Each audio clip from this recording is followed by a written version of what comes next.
There never was a blacker Christmas for the civilized world than the Christmas of 1941. Millions of people had lost their homes, their families, their country.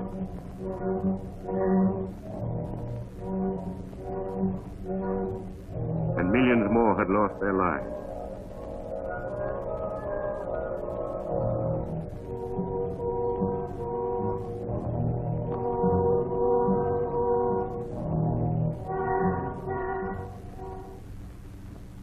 Four-fifths of all the people in the world were involved in the greatest struggle in history. In Europe, Germany had occupied Austria, Czechoslovakia, and Poland, made satellites of Hungary, Romania, Bulgaria, and Finland, poured her troops into Norway, Denmark, the Netherlands, Belgium, Luxembourg, France, Yugoslavia, Greece, and 50,000 square miles of Russian territory. Fascist Italy had seized Albania and Ethiopia in Africa. And even before these nations were overrun, Japan had occupied Formosa, Korea, and part of China. French Indochina, with the consent of the Vichy regime, had become a Japanese base. In violation of her treaties, Japan had fortified the Marshall, Caroline, and the Mariana Islands.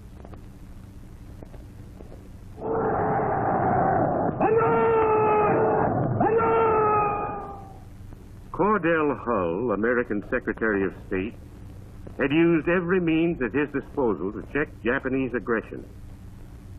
In November 1941, Americans hoped that his efforts were meeting with success, when the Japanese sent Saburo Kurusu, a special envoy, by plane to Washington. But Kurusu's trip was only a smokescreen. Even while the negotiations were in progress, Japanese aircraft carriers loaded with planes had started out for Pearl Harbor, December 7th, 1941. It was a logical target, this great naval base in the Hawaiian Islands, 2,500 miles from California, 3,000 miles from Japan. The sneak attack succeeded in sinking or damaging 19 American ships, destroying 150 planes, and killing 3,077 men. By crippling this naval base, Japan became temporarily master of the Pacific. And Germany and Fascist Italy declared war on the United States.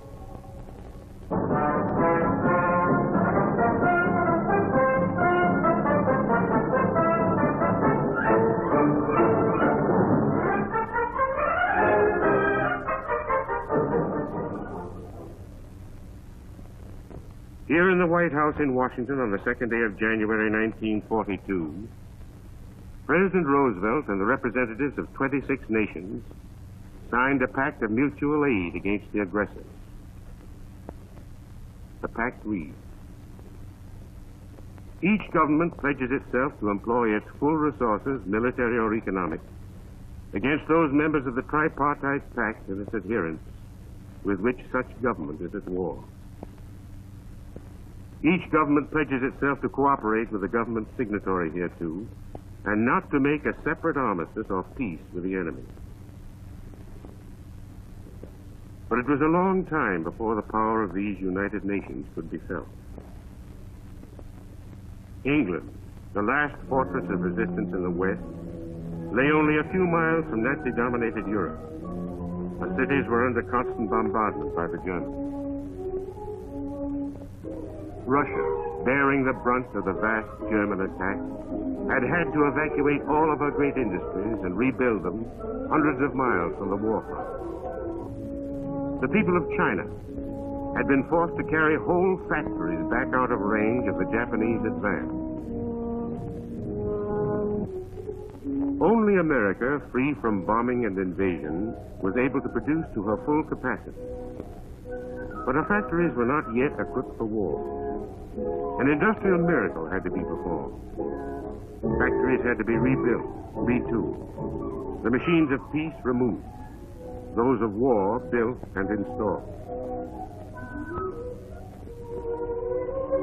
Men who had made automobiles learned to make tanks and planes. Men who had repaired watches now made precision flight instruments. Women who had been housewives learned strange new skills.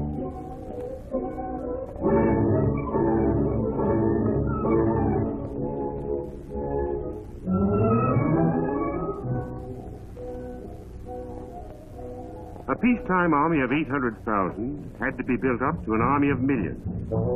Men who had been farmers, fishermen, clerks, factory workers, bookkeepers, had to learn to fight. At first, they had to drill with wooden guns and trucks for tanks. The people of the United States, like others, had learned in a bitter lesson. They could not remain isolated from the rest of the world. They were drilling and preparing, learning to carry their share of the burden. And the armies of the United Nations were growing. The Americans, the British, and men from the great British Dominion, Russians, Chinese, Czechs, Greeks,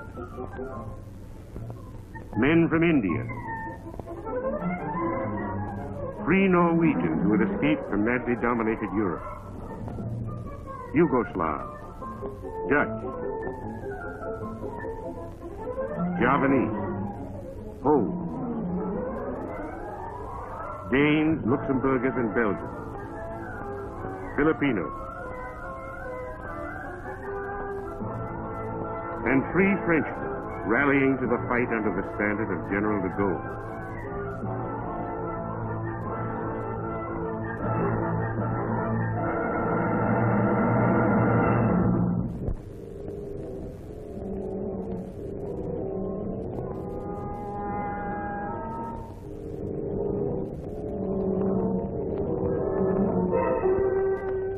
Great oceans separated the Allied powers. The shipping lanes were the lifelines of the United Nations. With the British and the American navies spread thin over the 5 oceans, the German U-boats became bolder.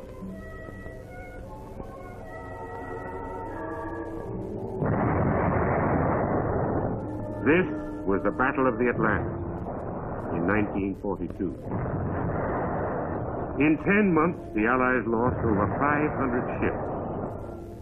With each of these sinkings went down tons of desperately needed supplies for the fighting front in Russia, England, and Africa.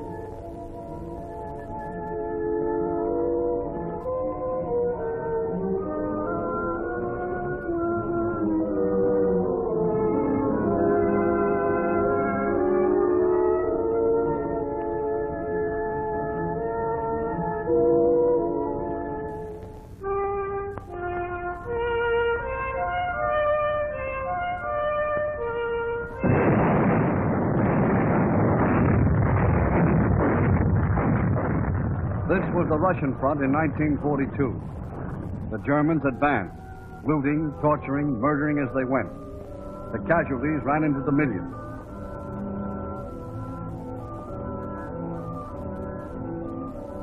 They had driven 1,000 miles deep into Russian territory, into the wheat fields of the Ukraine, the great industrial centers of the South. But Russia, with her scorched earth policy, left nothing of value behind. Wheat which could not be harvested was set afire. Bridges were blown up, dams, railroads, power plants. Nothing was left that might be of use to the enemy. Old men, women, and children who had lost their villages became guerrilla fighters. They formed bands to sabotage and harass the Germans from behind the lines. The main German offensives were directed against Leningrad in the north, Moscow in the center, and the Caucasus in the south. The Russians, in desperate battle, counterattacked and checked the advance on Leningrad and Moscow. But in the South, on July 1st, 1942, after a siege of 180 days, Sevastopol fell.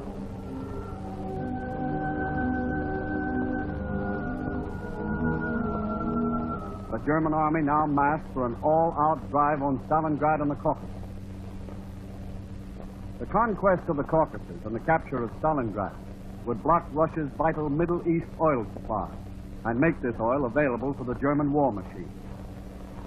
Simultaneously in Africa, other German forces were driving for Suez to cut the British lifeline of supply. This was the North African front in 1942. The outnumbered and poorly equipped British Empire and fighting French forces had to retreat before the German advance. They were driven back across the desert to El Alamein, only 60 miles from Alexandria, key to the Suez Canal. And on the Pacific front in 1942, the Japanese had spread like locusts over the eastern archipelago. Following the bombing of Pearl Harbor, the Japanese had taken the American outposts of Wake and Guam. Hong Kong fell. Thailand yielded. The Philippines fell. And in swift succession, Singapore, Burma, the Netherlands East Indies, New Guinea, New Britain, the Solomons. Attu and Kiska in the American Aleutian Islands. The Allied line of defense in the Pacific was pushed back to an arc which pivoted on the Hawaiian Islands in the center. Near Pearl Harbor, and essential to its defense, is the American outpost of Midway. If this defense line were to be breached, the United States Navy would be swept from the Pacific.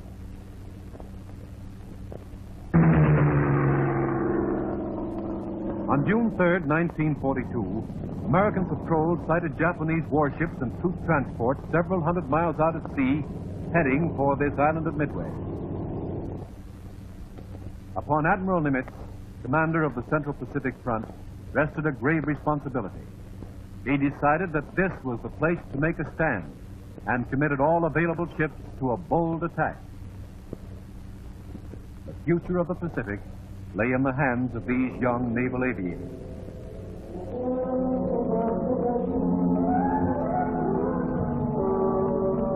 This was a new kind of sea battle. The two fleets were never within sight of each other. Aircraft carriers, great floating airports, served as bases from which the planes took off to attack the opposing fleet over 100 miles away. The Battle of Midway set the pattern for other sea battles which followed in the Pacific.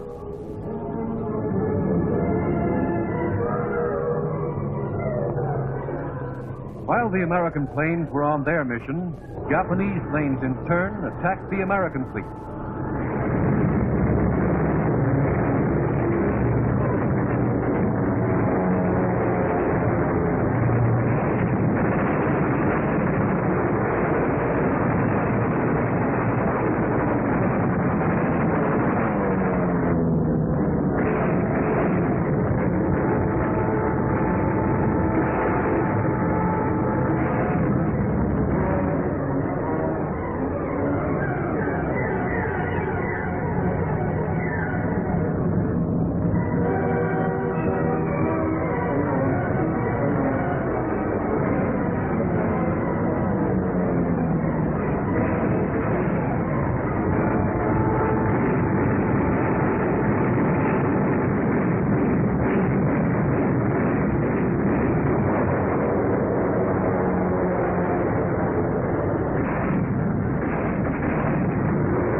United States lost one destroyer and the aircraft carrier Yorktown, one of the only 3 undamaged American carriers in the Pacific.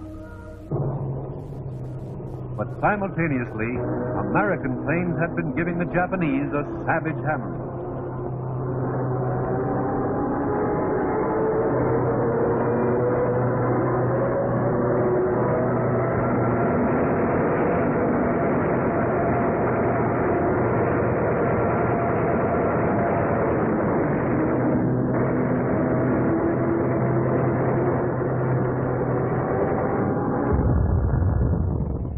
The Japanese task force was routed. They lost 4 modern aircraft carriers, 2 heavy cruisers, 3 destroyers, and suffered severe damage to other ships, including battleships. The Battle of Midway was a defensive battle only, but it marked a turning point in the Pacific War.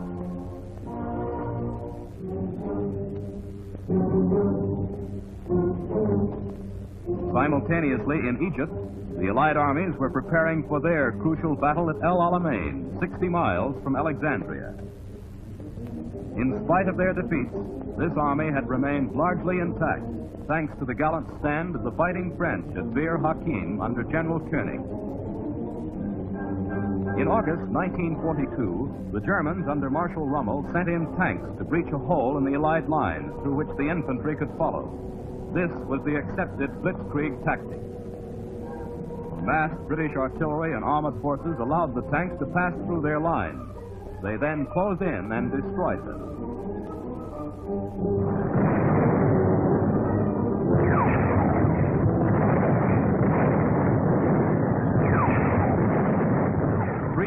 Tanks of the German Africa Corps were left burning in the desert. This, too, was a defensive victory only, but it marked the turning point in the African campaign. The German advance was stopped. Suez was safe.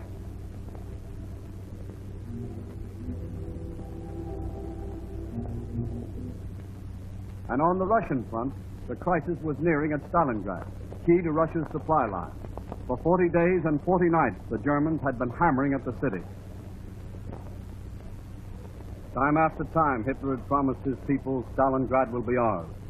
But Marshal Stalin had said to his armies, not one step back. Germany threw thousands of men, enormous amounts of material into the fight.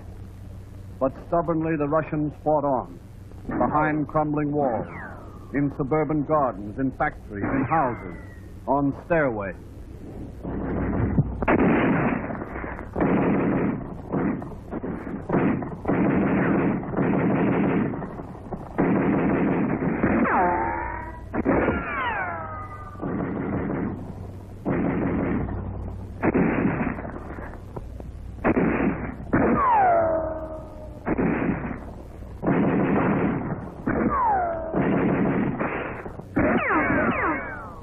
And Stalingrad held. Here, in the streets of Stalingrad, as in the Egyptian desert, off a tiny sand spit in mid-Pacific, were fought the battles which changed the course of history. To the young Russians, British, Frenchmen, and Americans who died in these battles, the free world will forever be in debt.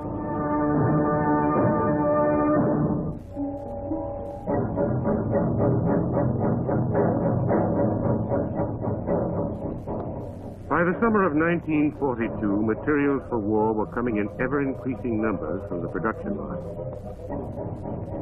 Britain's factories were going 24 hours a day. With every able-bodied man in uniform, 75% of the work was being done by women. Work stopped only when enemy bombers were directly overhead.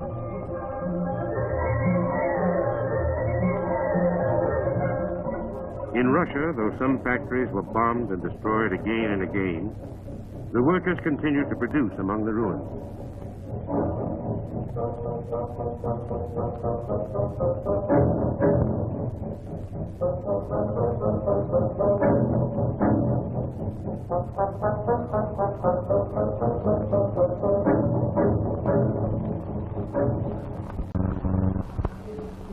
Chinese, with their only supply route, the Burma Road, in Japanese hands, started work on a new road. Men, women, and children built great airfields with their bare hands against the time when giant bombers would be flown in from America.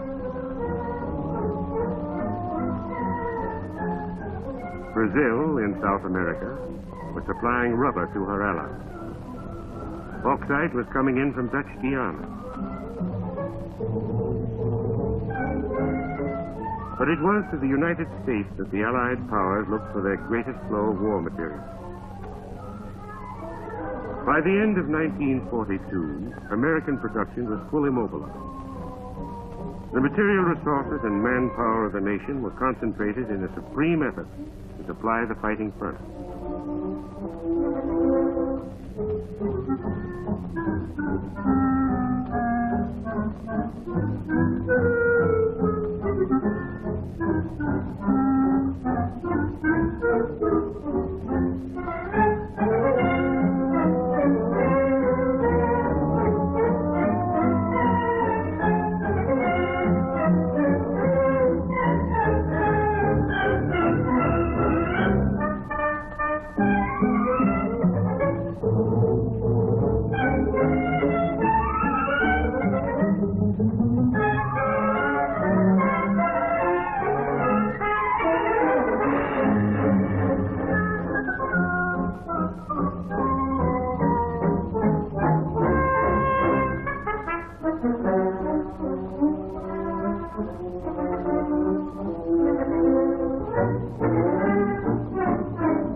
Machines of war burn vast quantities of oil.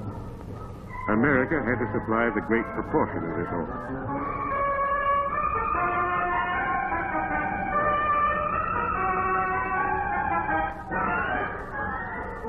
Material from thousands of American factories was sent by 100 routes to every continent.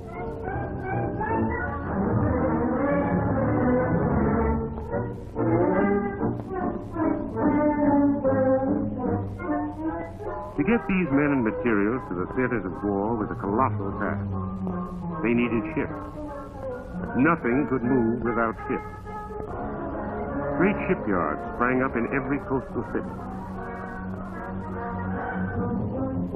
People far inland, who had never seen an ocean, were building parts of ships to be sent overland and then assembled on the coast 1,000 miles away.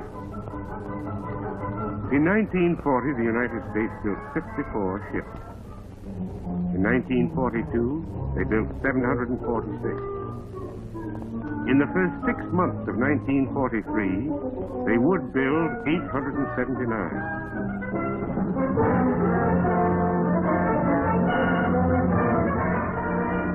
But to guarantee that these ships and supplies reached their destination, more ships were needed. Fighting ships, submarines, destroyers, cruisers, battleships,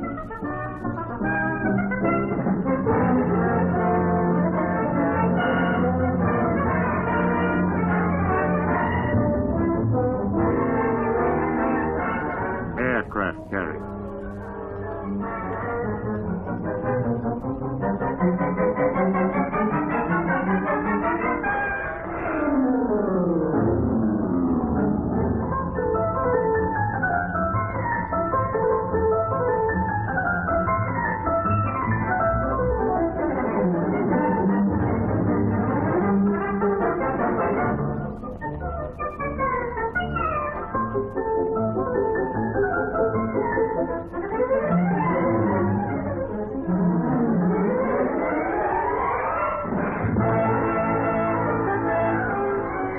Ships and men from all the United Nations made up the escort for the precious cargo.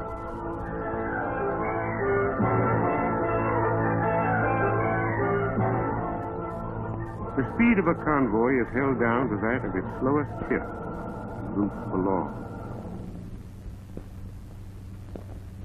Supplies had to go to England by way of Newfoundland and Iceland, to Russia around Norway to Moment, or by a safer route around South Africa through Iran.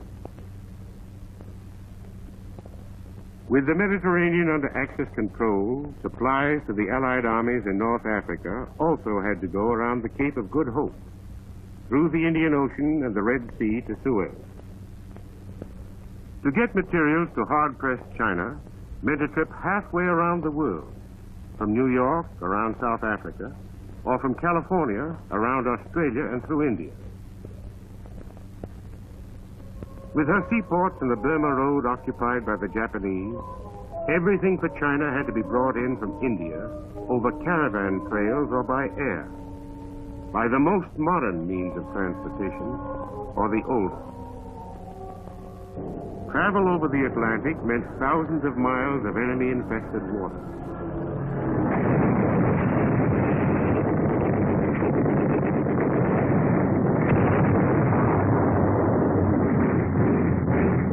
A never-ending battle was waged against the U-boats. So successfully was this done that Allied sinkings were reduced from a high point of 111 ships in June 1942 to only 11 in October of the same year.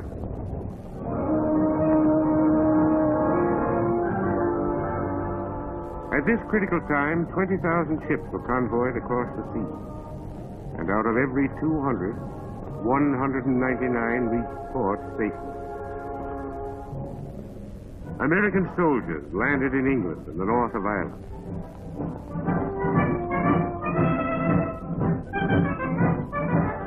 At the invitation of the Free French, they landed on the island of New Caledonia in the Pacific, an island strategically located as a base from which to attack the Japanese.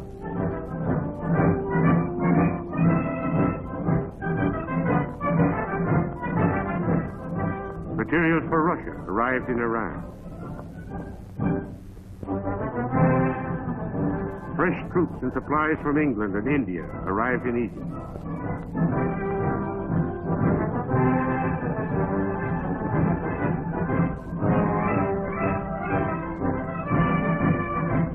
Urgently needed cargoes were carried by air. The airplane at last became a major means of transportation. The United States Army Air Transport Command opened air routes that covered 110,000 miles. They brought airplane parts for the armies in Egypt, repair parts for tanks in the battle area, hand grenades for the soldiers in the Pacific. They dropped food and medical supplies to isolated forces in the jungles of New Guinea.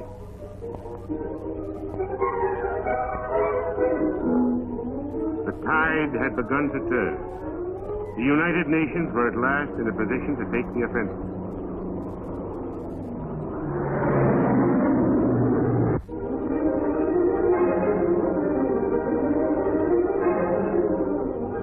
The first Allied thrust came in the summer of 1942 against the Japanese in the Pacific. The Allied objectives were mere pinpoints in the vast reaches of the ocean: Guadalcanal and the Solomon Islands, and southern New Guinea. The Allied plan was to wrest these important islands one by one from entrenched Japanese soldiers and Marines. On August 7, 1942, American Marines in their first major amphibious operation landed on Guadalcanal.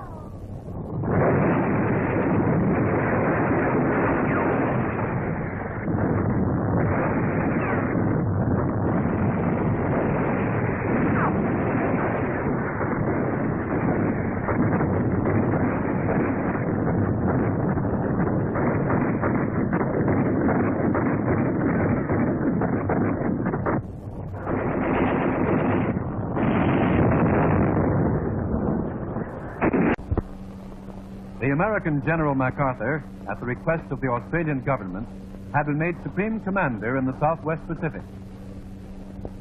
Under his command, troops from Australia, New Zealand, Canada, and the United States started a second attack on the huge tropical island of New Guinea.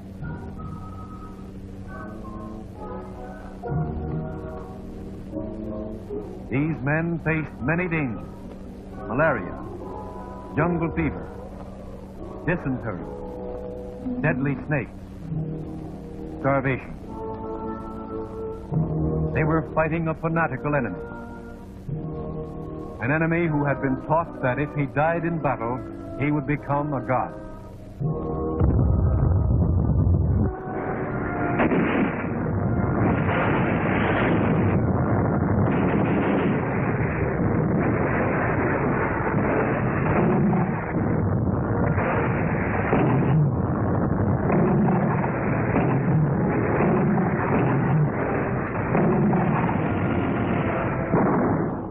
This was no war of massed tanks and artillery. It was a nightmare struggle of man against man. From behind every tree, every bush, every innocent bit of ground, there might come sudden death. Battles were long and tense. For many weeks it seemed likely that the Allied forces would be overwhelmed. The losses were great on both sides. These are Japanese dead. And these are Americans.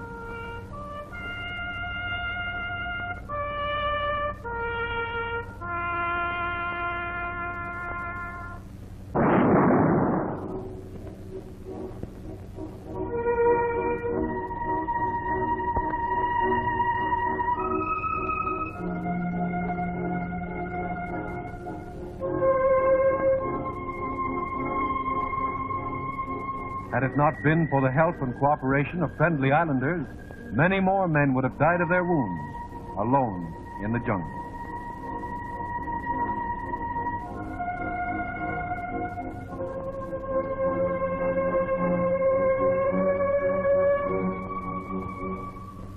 The Japanese recognized the importance of this campaign. They threw in major elements of their fleet in desperate counterattacks. In fierce night battles, their naval forces were destroyed. The American Navy had established definite superiority in the South Pacific. Supply lines to America were secure. The first Pacific offensive had been successful. The United Nations now had air and sea bases from which to launch further attacks against the Japanese. Almost the first use to which these airfields were put was to evacuate the wounded.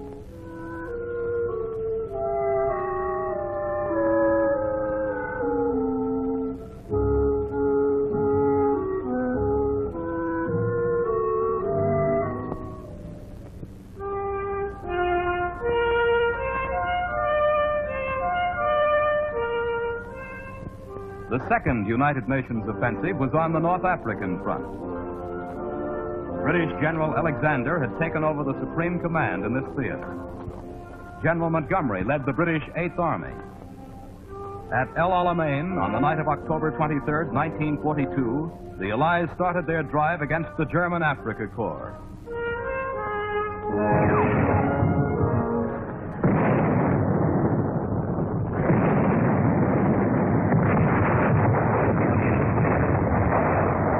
After a heavy artillery barrage, General Montgomery surprised the Germans by reversing blitzkrieg tactics and sending his infantry in first.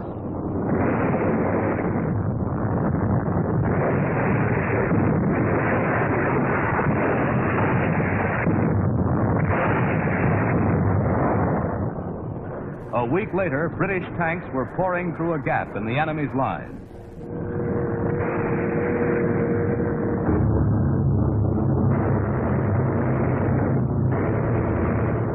This sledgehammer blow smashed German resistance. It rolled the Africa Corps back in a retreat which was not to stop until they reached Tripoli, 4 months later and 1,200 miles away. Most of these prisoners are Italians who had been left behind for the Germans to cover their retreat.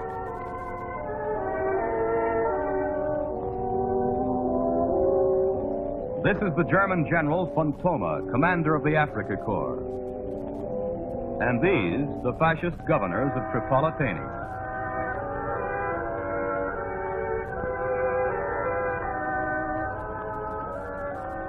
But the drive to Tripoli was only the eastern prong of a gigantic pincers movement. From the west, on November 7, 1942, 500 transports, protected by 350 naval craft, accomplished what was at that time the greatest amphibious operation in history. American and British troops, led by United States General Eisenhower, landed in French North Africa. Their objectives were to remobilize French forces in North Africa, to join with the British in Tunisia, and eventually to sweep the Germans from Africa and the Mediterranean. The Vichy government stood passively by while Hitler occupied all of France.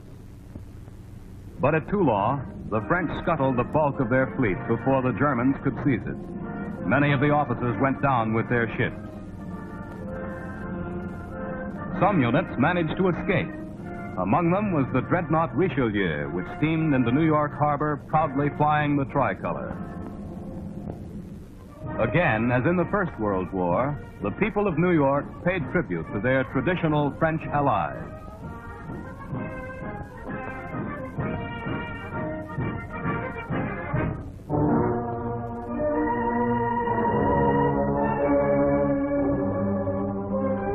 Halfway around the world on the plains outside Stalingrad, the Russians started their offensive.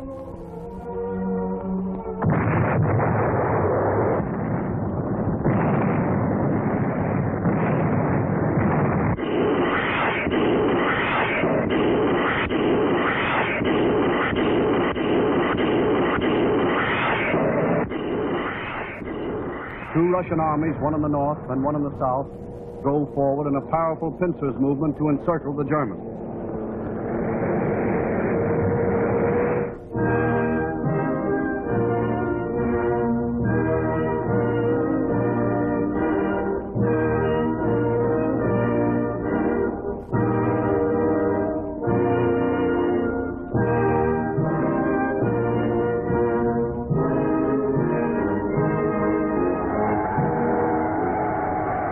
Days later, the arms of this pincer had joined, cutting off the whole of the German armies in the Stalingrad area.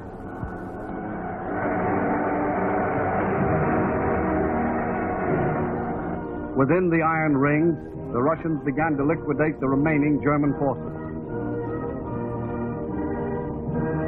The Stalingrad siege cost the Germans over 500,000 men and immense masses of war material.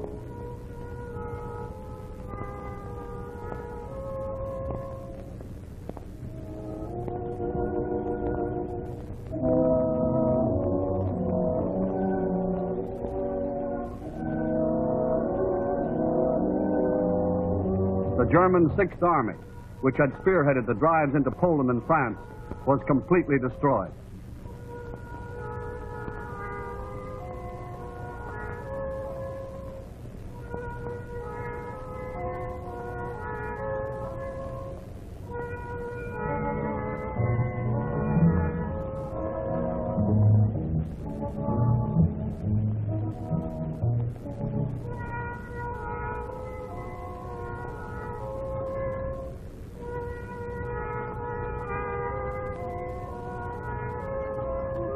Among the thousands of prisoners taken were Romanians, led by fascists into war on the side of Germany.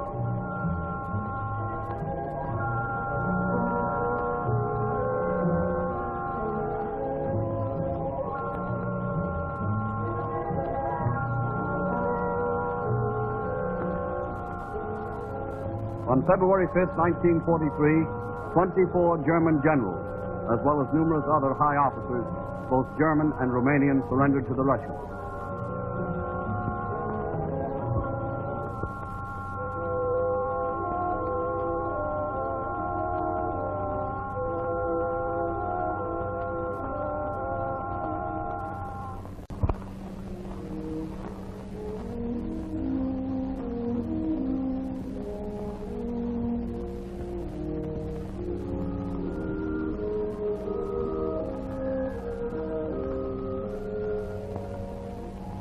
This is the Supreme Commander, Field Marshal Friedrich von Kautz.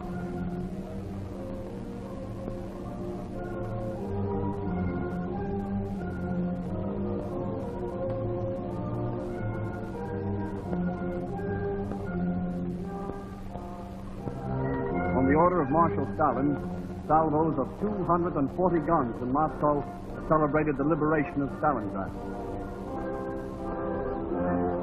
This victory did more than save the Volga and the Caucasus. It decisively broke the last great German offensive, and together with the victories in Egypt and in the Pacific, it forever shattered the legend of German and Japanese invincibility. Dimly, still in the distant future, the end of tyranny could now be foreseen.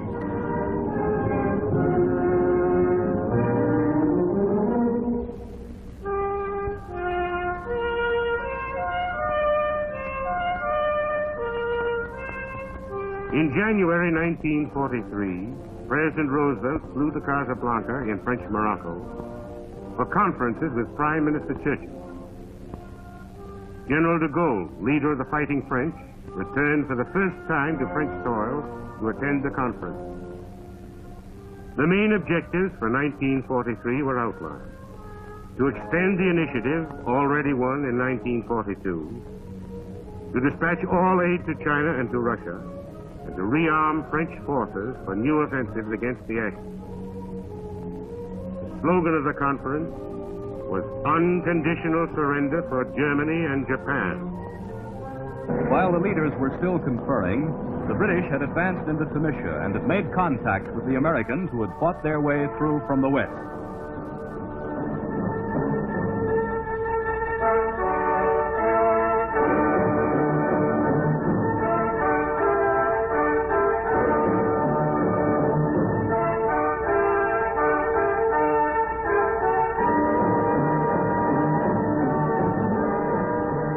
This is General Eisenhower, Supreme Commander of the Allied Forces, greeting General Montgomery, leader of the British Eighth Army. The British continued to hammer their way up the Tunisian coast. The German commander drew his reserve south to face their assault. But a sudden attack in great violence from French, British, and American troops along the whole line smashed through the German defenses.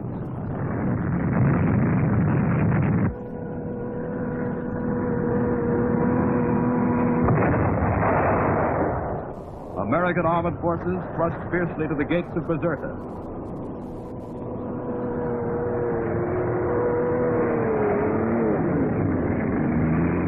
By May 12th, it was all over. Bizerta and Tunis fell. The tables had been turned. French soldiers now were guarding German prisoners.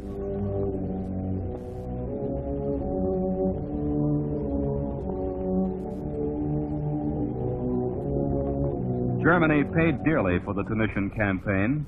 Added the huge losses in material, 30,000 were killed, 20,000 more were wounded, and 291,000 were taken prisoner.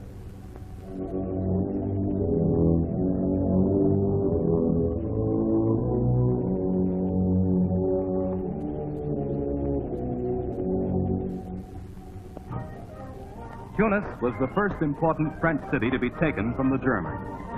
The people celebrated their long-awaited freedom.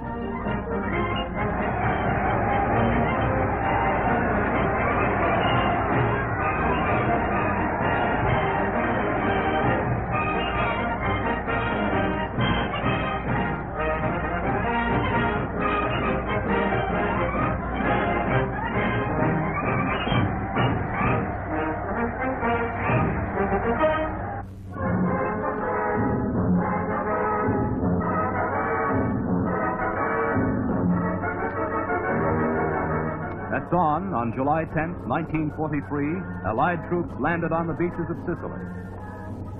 With this first penetration of Italian home territory, the fascist government of Italy collapsed. Benito Mussolini, who had been dictator of the Italian people for 21 uninterrupted years, fell from power. On September 3rd, United Nations forces invaded Italy itself. On that same day, the new Italian government surrendered to the Allies.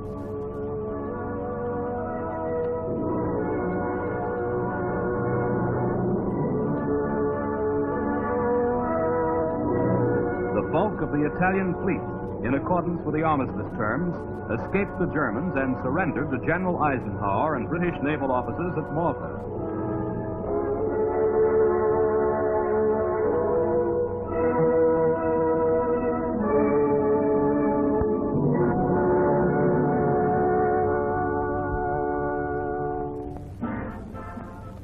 The great port of Naples was an early prize of the Italian campaign.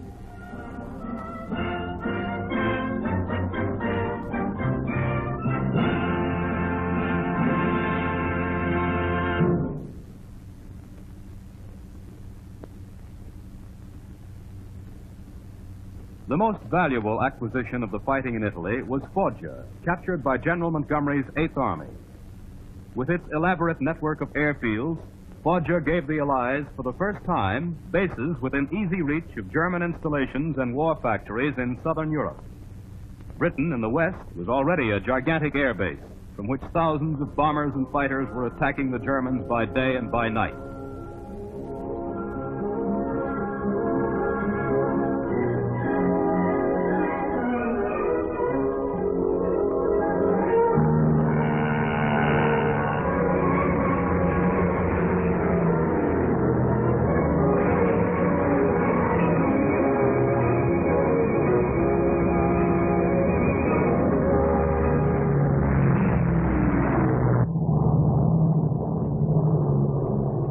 In daylight, American pilots were over targets chosen for their importance to the German war effort. Factories, warehouses, railroads, submarine bases, shipyards, docks, airfields, and oil refineries. At night, bombers of the British Royal Air Force were over the great war production centers of Germany. American and British air forces took heavy losses, but destruction of Germany's industrial heart was essential before the Allied armies could organize actual landings in Western Europe.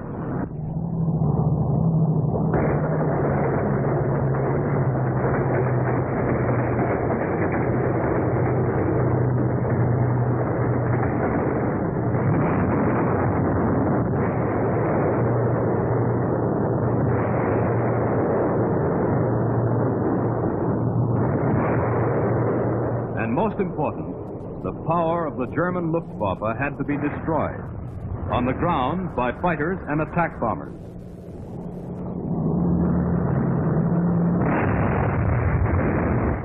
In the air, by fighters and the crews of the flying fortresses and liberators.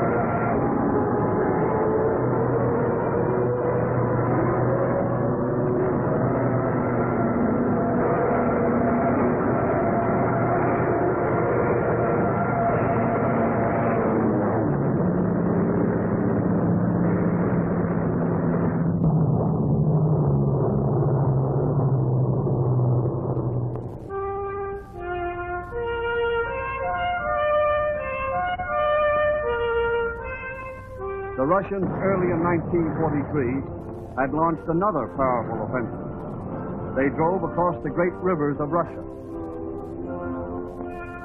From Stalingrad, they smashed the Germans back from the Volga, across the Don, the Dnieper, Dniester, and the Pruth, to the Carpathian Mountains. In 6 months' time, they regained territory the Germans had spent 2 years and millions of lives to take.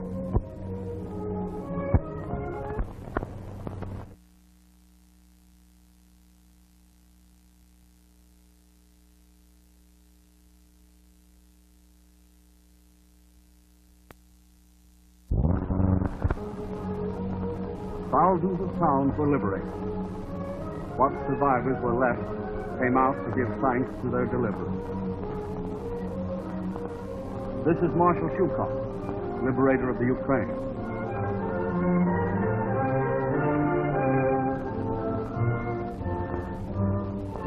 At last, the guerrilla fighters who had fought so long behind enemy lines could come back to their homes.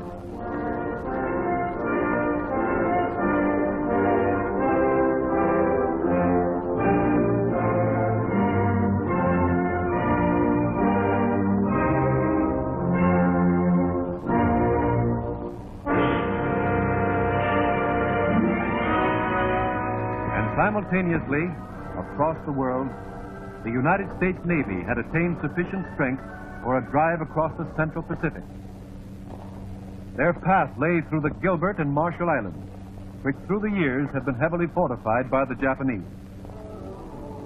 Powerful task forces built around new aircraft carriers led the way.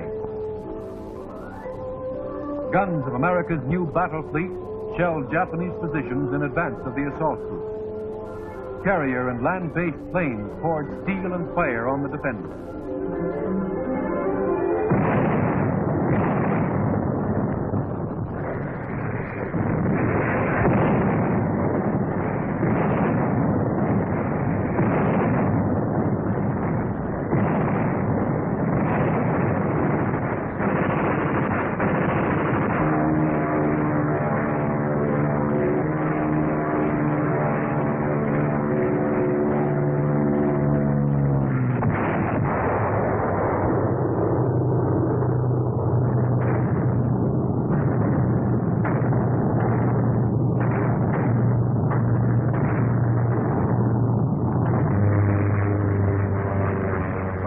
Was upon the foot soldier that the ultimate decision rested.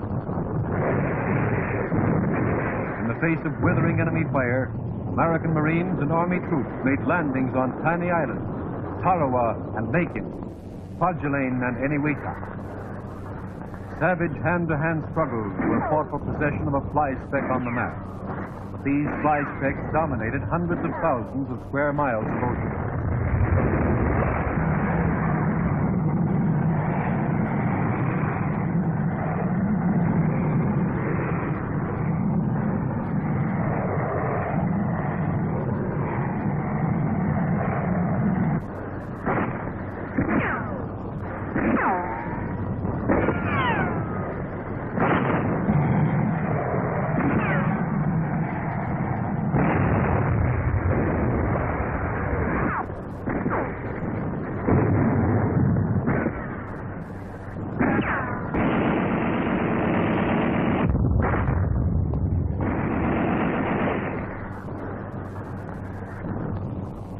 4,000 Imperial Japanese Marines were wiped out on Tarawa alone.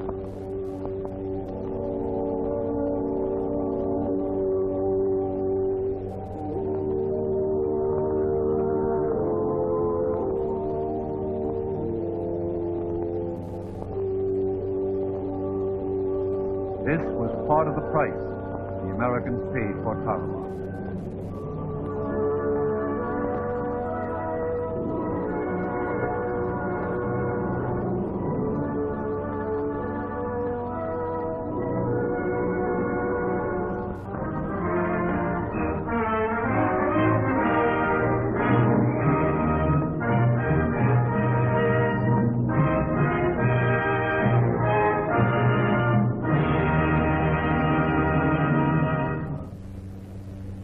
While these battles were still being fought, President Roosevelt and Prime Minister Churchill met with Generalissimo Chiang Kai-shek in Cairo.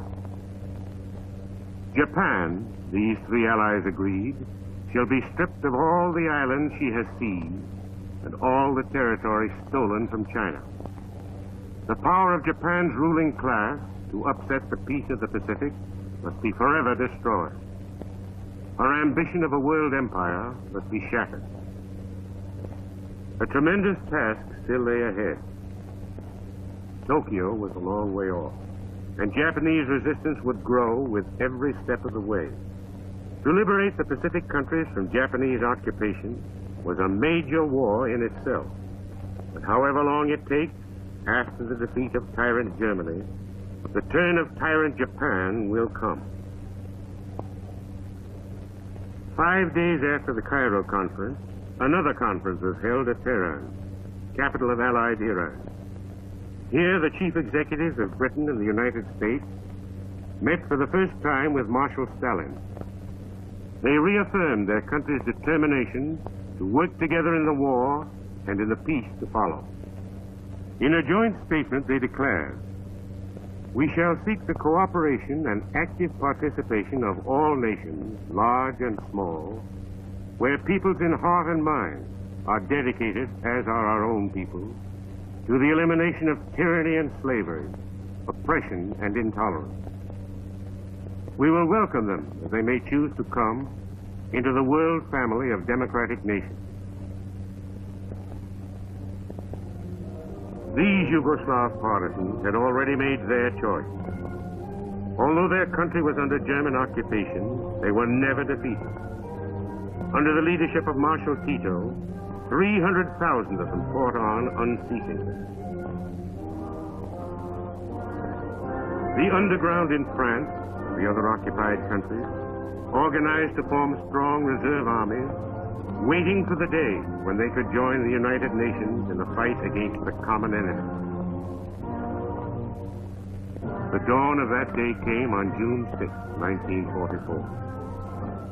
Allied armies, troops of the United States, Great Britain, the Dominions, and forces of the men who had escaped from the occupied countries, all under the supreme command of General Eisenhower, set out by sea and air for Normandy.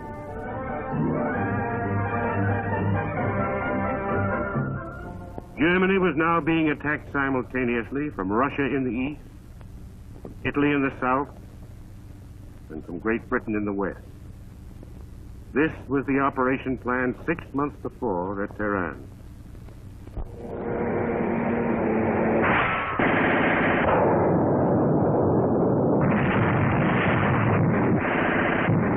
It was no easy task. In Europe and the Pacific, months of savage, bloody fighting lay ahead.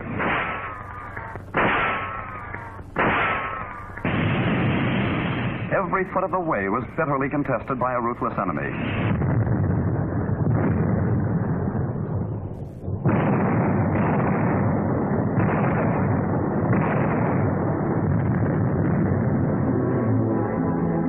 But step by step, he was pushed back by the Allied armies.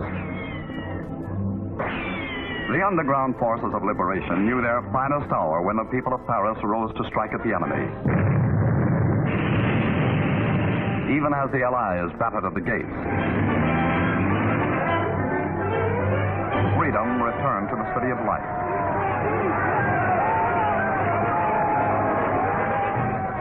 Freedom. This was the prize for which millions of free men had taken up arms, for which men had been willing to sacrifice their treasure and their lives.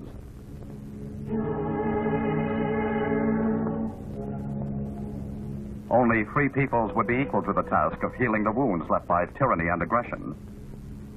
But freedom cannot be secure without final victory, whatever the price that must be paid.